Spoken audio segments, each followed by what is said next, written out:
We begin with Iran and the tragic developments there.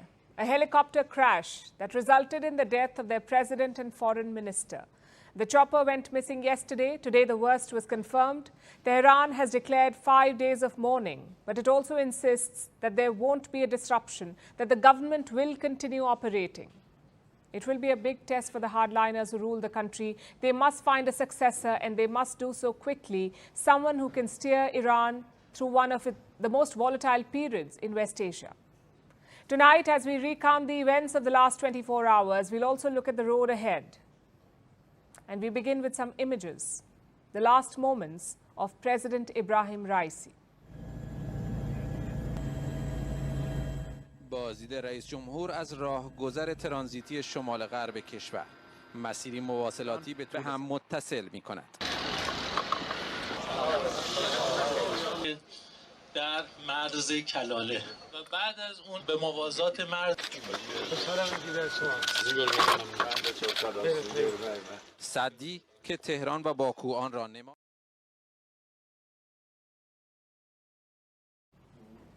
This video was aired by Iranian state TV. The chopper crashed on Sunday. Raisi and his team were in the northeast of Iran, in the province called East Azerbaijan. It's on the border between Iran and Azerbaijan, but the crash happened in Iranian territory. They were returning from a ceremony, a dam opening at the border. It was a high-profile event. Azerbaijan's president, Ilham Aliyev, was also present. So this ceremony was Raisi's last official act as Iran's president. The chopper went down in this area, the Dizmar protected area. It's a wildlife corridor spread across Iran's border with Azerbaijan. There were 9 officials on board this chopper. The president was accompanied by Foreign Minister Hossein Amir Abdullahian, a governor, a cleric, and 5 other close aides. No one survived the crash. Their deaths were announced by Iranian state TV this morning. We are all from God and we go back to Him. The servant of Imam Reza and the servant of people, Dr. Sayyid Ebrahim Raisi, the President of the Islamic Republic of Iran, became a martyr in the path of serving the people. So what happened? Why and how did the chopper crash? The details are limited as of now. Here's what we have. This was a hilly area covered by dense forest. As you can see, the weather was poor yesterday. There was a thick fog over the area, and these conditions could have led to the crash. The Iranian press is reporting that Raisi's chopper made a hard landing, so the weather may have caused complications for the pilot. But did the helicopter malfunction? The possibility cannot be ruled out. The president and his team were flying in a Bell 212. That was the name of the chopper, Bell 212. It's an American chopper, a 4-decade-old relic, most likely bought before the Islamic Revolution during the rule of the Shah. This was a non-combat chopper designed to ferry government officials. So the chopper was fit for the purpose. But was it fit for flying? 40 years is a long time, even for the best of machines. Iran has been under Western sanctions for years now. It did not have access to replace parts of the chopper or to any new equipment. Now, it's not clear how well this machine was maintained. Here's what experts say. Given the lack of technology and upgrades, the pilot had to rely solely on their ability to navigate tricky situations like bad weather or difficult terrain. So the helicopter could have been outdated. As it turned out, 2 more choppers were part of Raisi's convoy. Both survived. It was only the president's ride that crashed. Was this a case of foul play then? So far, there's nothing to suggest that. Tehran has been treading cautiously. Yesterday, we heard from Ayatollah Ali Khamenei, the supreme leader of Iran, and he chose his words carefully.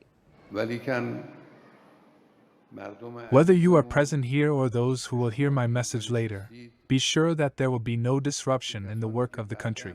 Officials have been busy with their work very strongly since this evening after hearing the news of the incident. Israel has been cautious too. When the announcement came today, Israeli officials were quick to distance themselves. Israel says they had no role whatsoever in this crash. What about the United States? The American president is yet to comment. Reports say Joe Biden has been briefed. He's yet to make a public statement. Leaders from the UAE, Russia, China, and the European Union have all spoken. They've offered condolences to Tehran.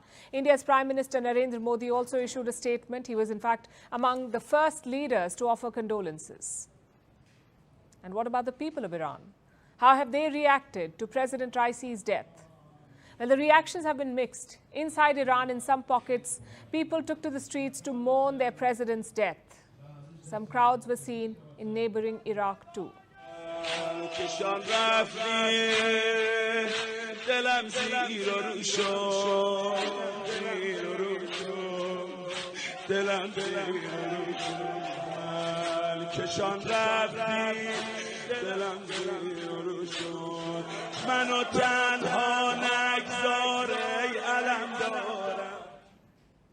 But some reports paint a different story. They say people distributed sweets when Raisi and his allies were declared dead. Outside Iran, in Germany and the UK, some Iranians in exile celebrated.